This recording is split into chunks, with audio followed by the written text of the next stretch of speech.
Hello there everyone, we are just back and straight into chapter 3 and there is drama afoot.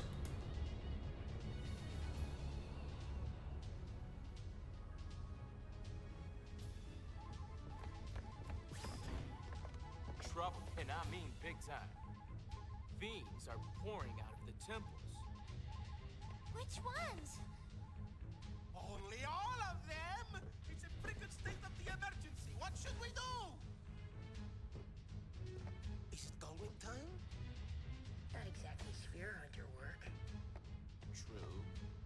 But seeing you out there could calm people down. We seem to have a glitch with Yuna. She is very much not in the scene visually, even though she is meant to be in the scene.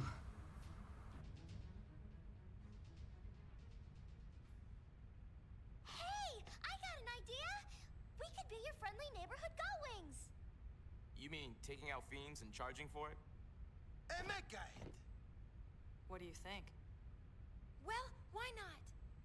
If that means we can help out people who are in trouble, then sure. Right! That means sphere hunting's on hold. Your friendly neighborhood go-wings. It's decided. Where to?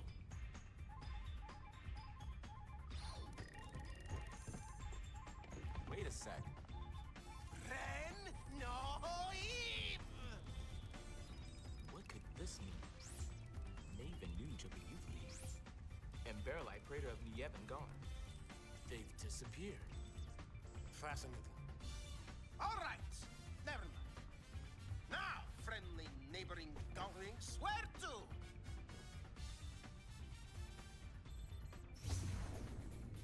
So because we paid off the debt to Awaka back in chapter 1, we then trigger this particular scene where it says that Awaka has jumped ship to pay off the Macalania people. And we are going to do that right after we do our start of chapter ritual, which is to go say hello to our lovely Hypello and be like, babes, we need to have a nap. It's been so much. We like fought an Aeon. Yuna is very, very tired. She is like absolutely spent. She is not able.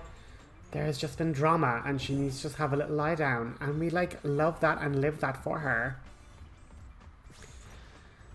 Things have been a little wild and we had to defeat Bahamut. Like, what an absolute tragedy. I got caught between tragedy and travesty, but it was both of them.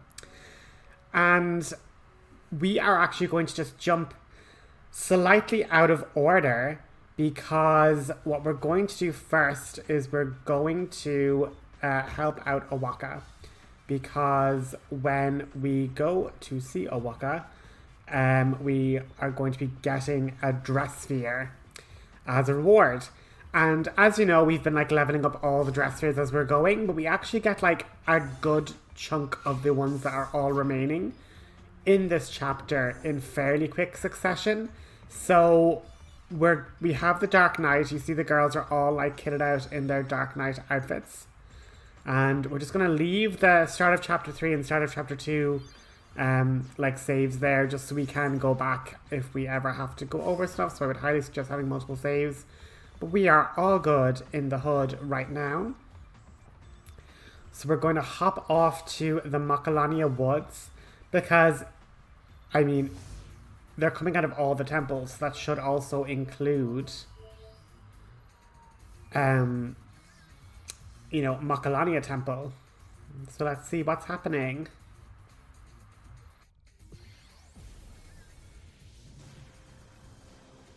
The agency! Fiends? Here? Must be from Macalania Temple. The fact that it's underwater doesn't seem to matter. We can worry about why later! Uni! We have to help them.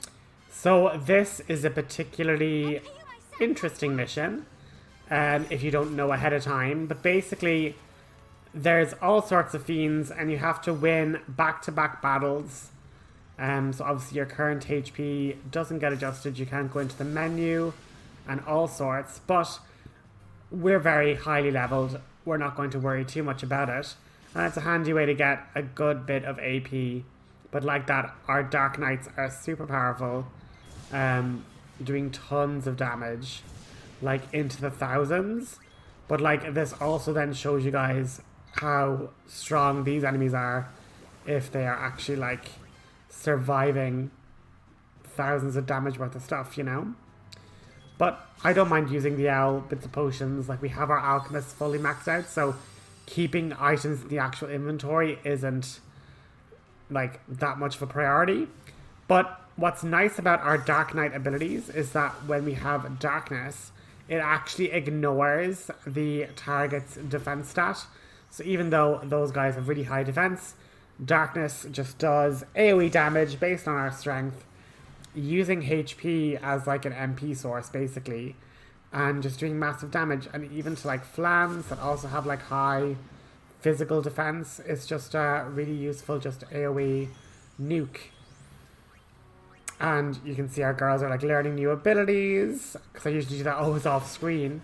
So it's been nice to know that like, yes, they can learn abilities. They're learning, as I say, from using items, from using abilities like darkness, from defeating enemies. So realistically, what I also should be doing is like changing on their sphere grids so they get 3 times the AP. But the Dark Knight DressSphere, I kind of was like, look, let's just collect Berserker, and then I can grind up their abilities off screen, which I will do after we beat this Macalania fight. But it's just handy to drop down the enemies down to 1. And like that, if we get like a good darkness hit and then attack, we can build a chain. And obviously the chain then does way more damage. But as I say, this is meant to be a really hard one. These like 3 high defense monsters that do like really, really high damage at like high speed. But 1 darkness with our overlevel Dark Knights and we are grand. And we're just throwing down some mega potions to make sure we are fit and healthy. And just keep on fighting. And that's basically the only different mobs. We can fight the flans. We can fight the shells. We can fight the bats with the chimeras. And that's it. The agency has unfortunately been overrun. The albeds that were looking to collect the debt on Awaka have basically been waiting here, waiting for him to like return and pay off the debt that he owed them. He's been hiding out on our airship, and they've all now died, being attacked by fiends.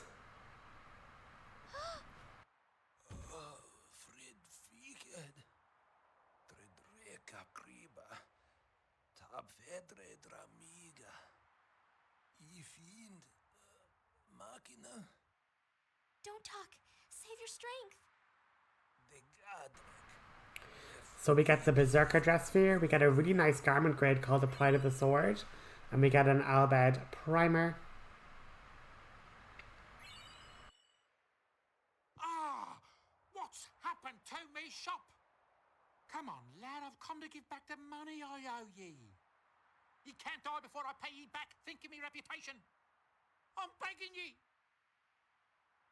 Oh, now look what you've done! Disgrace! Disgrace on your Walker name!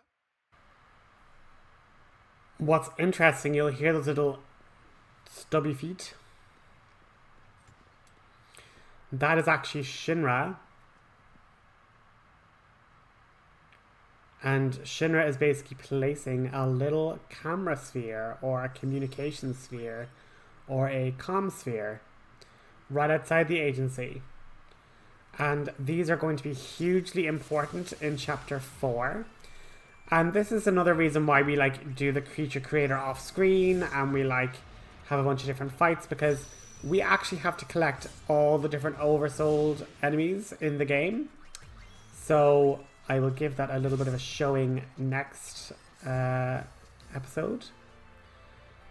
But basically, what's going to be really important, I'm just kind of showing off the different abilities of Dark Knight. They're really, really tanky and they get lots of really cool auto abilities for auto immunities.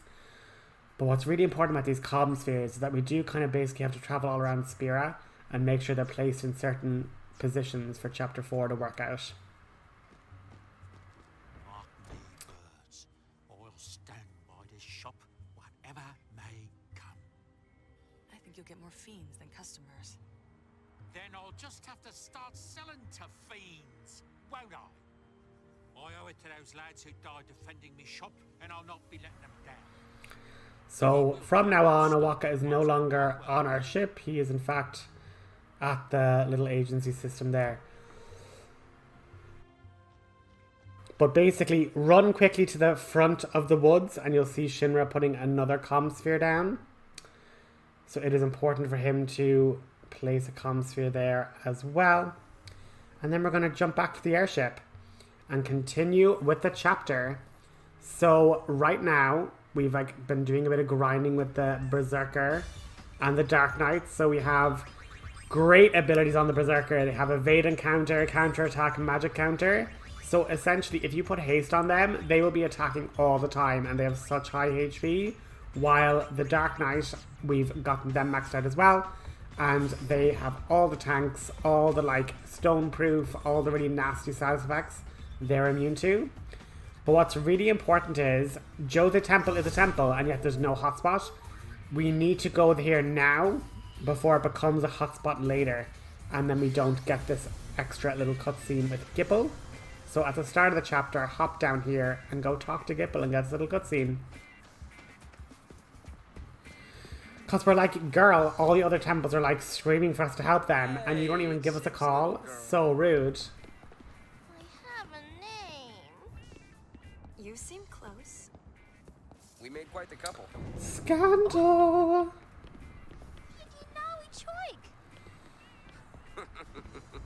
Riku's always good for a laugh. If you're here about digging, this isn't the best time. Well, there were fiends here too, right? Want us to clean up for ya? Fiend hunting? What? You guys give up the sphere gig? Temporarily. Right now, we're helping people out. Maybe you'd like to hire us? Nope. You already took care of Sin. We can't go running to you every time we get into trouble. No, I have to say, I really agree with Gipple here. Like, he's literally like, Yuna, you have literally done so much work. Let us just, you know, not need you all of the time. Right. Come on.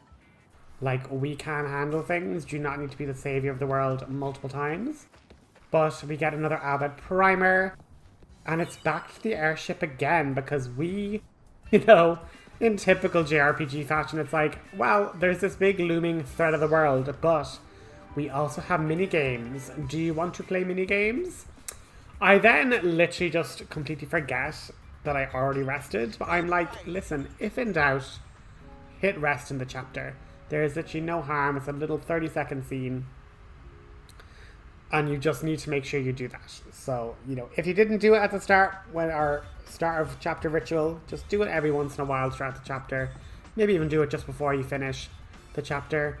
And, yeah. We are going to go to Luca because, yes, the world is ending. Yes, fiends are, like, so under pressure and everything else. But, like, there's a fun mini-game we can play. So let's just have fun and do that. Feck the rest of Sphera. Feck Besaid and Pregnant Lulu, where there are innumerable monsters pouring into their little village. Like, they can deal. We have to win a competition for publicity and swag points. No reports of fiend activity here. Guess there's no guild to be made in Luca. Everyone's worked up And on some kind of sphere breeding yes, contest. this is a new minigame. We heard about it in chapter 1. And we get a DressSphere as a prize. An excellent DressSphere, to be fair. It is absolutely amazing. And the game is quite cool. And again, why are there ass shots? I don't know why I paused here. This was literally not me being like pervy or anything. I was literally like, what's the pause button? Wondering if I could pause during the minigame. I was not being gross. Don't judge me. But basically it's a maths game. You have a ring of golden coins that are always the same. You then have a ring of, or a square of silver coins around those golden coins, and you have a core number in the middle that we have to match multiples of. And then if we're able to do the same number of coins in a row, we get bonuses to an overall score that we need to get for the end of the game.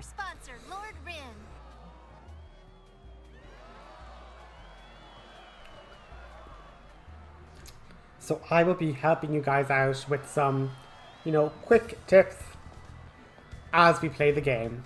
But there's our DressSphere, and we are going to get it.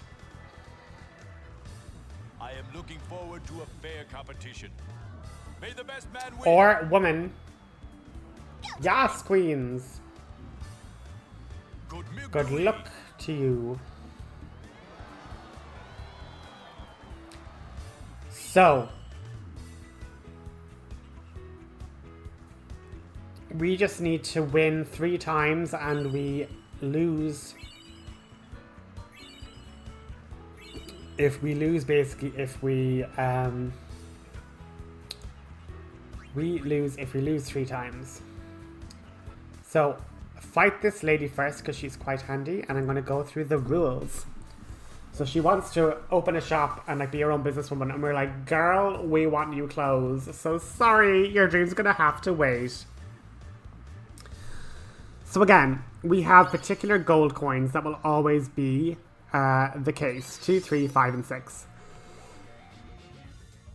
And now we have to make the number 8. So we could do 3 and 5 to make 8. But basically, we're always going to want to work in coin numbers of 3. We're going to always want to use 3 coins. So we had 2, 5 to make 7, and 1 to make 8. We could have done 2 and 3 to make 5, and 2 to make 7. So here we have 6. And so now we're looking around. We're going, okay, can we make 6 or a multiple of 6 within 3 coins? So I can see 3 and 6 is 9, and 3 is another way to make 12. That's within 3 coins. But we also have 2 and 6 is 8, and 4 is 12 to make the number 6 in 3 coins. And there you see echo bonus. So whenever you make a count of 3, you get 3 scores to your quota, and then your echo multiplies that number. So this particular round, if we are able to,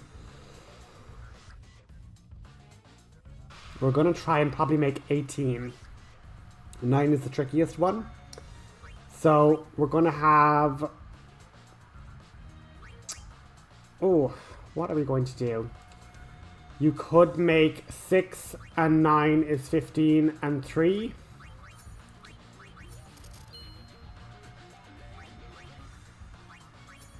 Yeah, that's what I should have done. I missed out on that one. But I start to then panic, and I'm just like, give me a number. And so I break the echo, which, you know, now I have coin count of 6, and I'm not going to be able to do that.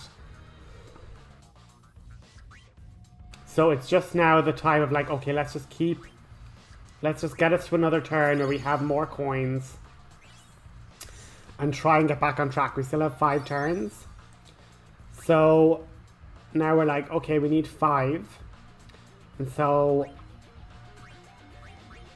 can we even make a 10 with 2 coins? Things are getting a bit dicey. 5, you could do the 3 and the 2. And we're just going to try and make echoes of 2 now.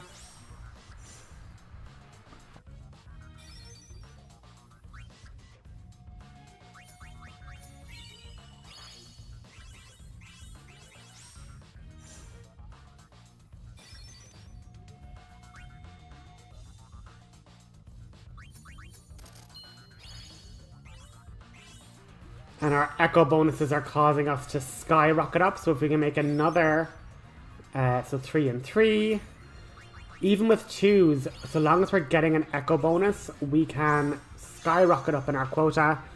And we got 25 points, and we won that round with 1 turn to spare.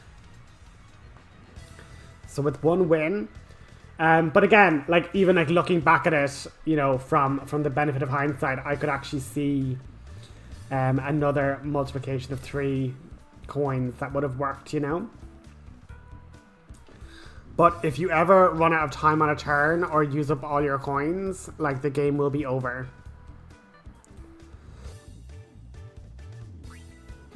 But let's just go through the base numbers as kind of a little guide for you. So if you ever get a 1 as your core number, you're screwed. Any number, any gold coin you pick is going to end up triggering the issue. For the number 2, it's great. You just pick an odd numbered coin first, then an even numbered coin. And you're then able to get a 3 coin very easily with the number 2. You see here with number 1, we're messed up. Once we pick a gold coin, it breaks our quota. With 3, you're going to want to pick 2 and 5 is 7, because those are the only non-multiples of 3. And then with a 7, you're going to want to basically get to 12. So if you can find a 5 in the silver coins, you're golden for that. You can find a 5 or an 8. That would sort you out with that number. For the number 4, you're going to want to pick 2 and 3 to make 5 and another 3 to make 8. For number 5, you're going to want basically a 2 and a 5 is 7 and another 2 for a 9. That's a handy 3 one.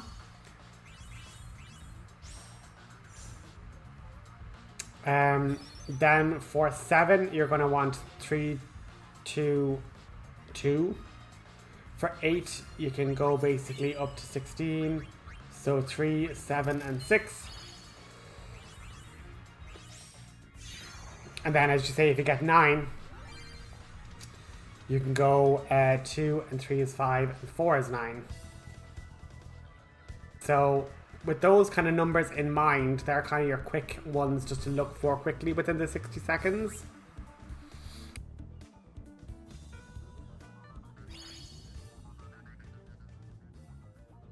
But again, pick the people I picked there because they're kind of the easiest ones. So again, yeah, we have 4. So 2 and 3 is 5 and 3 is 8. So that's literally what I went for there. So again, having those quick numbers written down in the corner are just handy ways to not even think about it. So 2 and 3 is 5 and 3, if we're able. Or like that at 2, 2 and 4. Yeah, also very handy. I'm just saying, if you know that the gold ones are always coming up, they're kind of handy ones to keep in the back pocket. So yeah, 3 3s are 9, so 3, 6, 9, very handy one there. And again, our echo bonus is skyrocketing us up. We're already at 11 quota score now. And so with a 6, 3, and that is 10, and then an 8 or a 2. Yeah. See, and that's what I like. If you look closely enough, there is enough to kind of see, oh, there actually is more. So again, these are easy. Odd, even, odd. That's all you have to do. For any time you get 2, don't even have to think about it. Odd, even, odd makes an even number in 3 coins. So with all of those quickly beaten, we now have to go to Shinra. And once again, it's the rule of 3.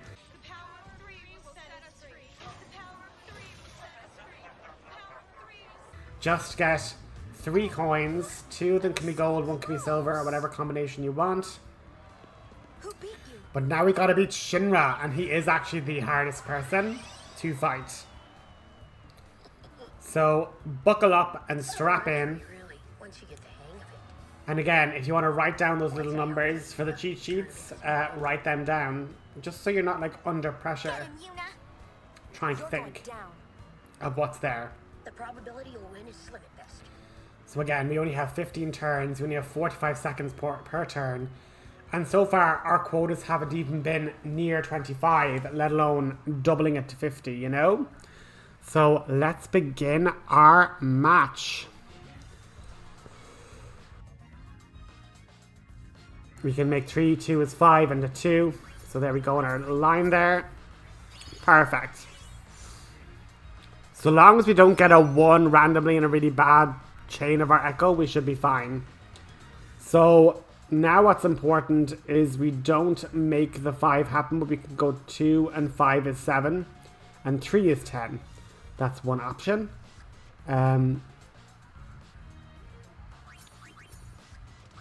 Yeah, or 3, 5 and 2. And we get the treasure hunt garment grades. That was a nice little extra grab. Make sure to grab that in this fight-a-rooney. So here we have 7. So we can look for a 14 maybe. 5, 5 in the silver and 4 down the bottom.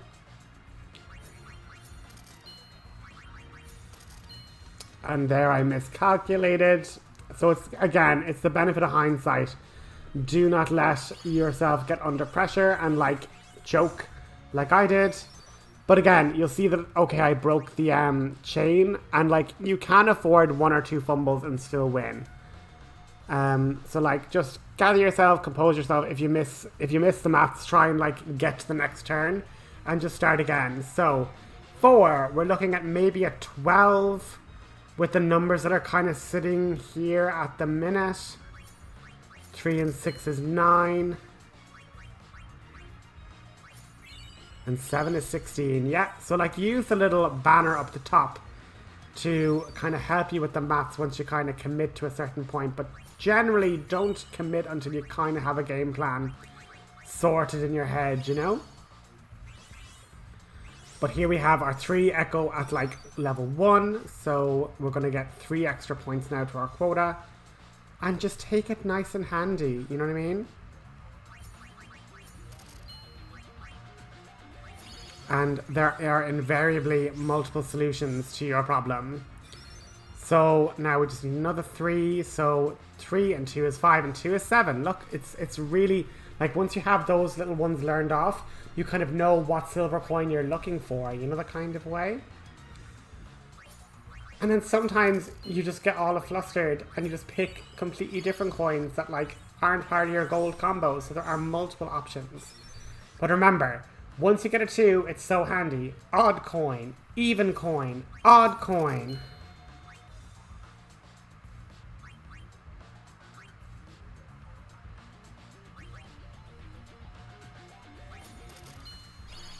Super duper handy there. And look, we're like skyrocketing from 24 to 32. Like, this is going great. So here we have 4. So yeah, 2 and 1 is 3 and 5 is 8. That's one option. 2, 4. Yeah. We could have also done the 1. Like, again, there's literally so many different ways you could do it. Number 2, brilliant number. We love to see it. What do we do, guys? Odd number, even number, odd number again. Any kind of combination, and you'll make a multiple of 2.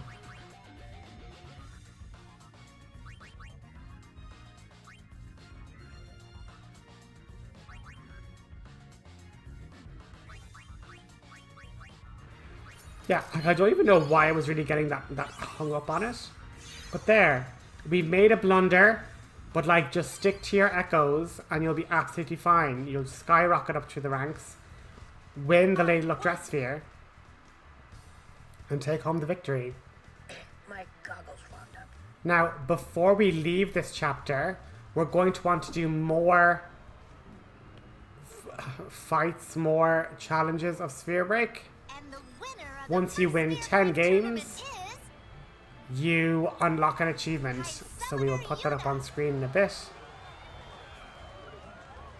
But what is very handy is that even if you lose a couple, you can talk to the little bird man in the corridor during chapter 3, ask for a tutorial, and then he will give you like 5 of multiple coins so you can then retry further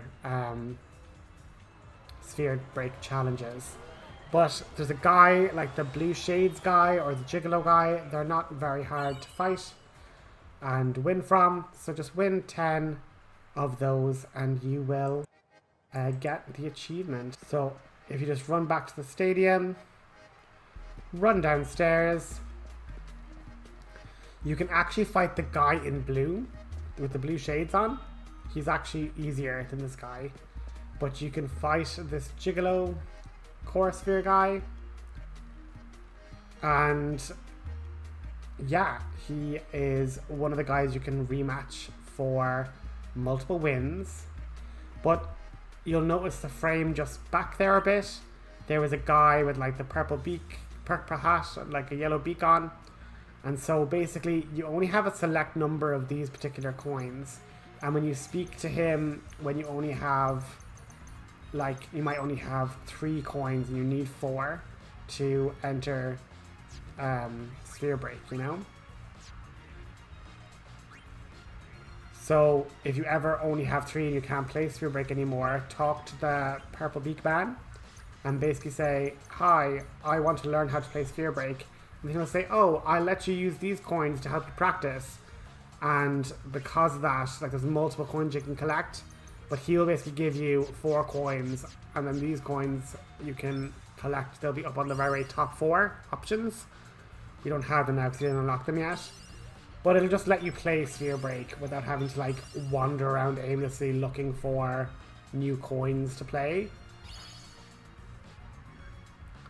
But here we go. Let's have a look here with the number 6. 3 and 5 is 8, and 4 makes 12. What do we do with number 2? Odd number, even number, odd number. And yeah, I just didn't want to leave it all there, but that's basically it. You do that 10 times, you get a trophy.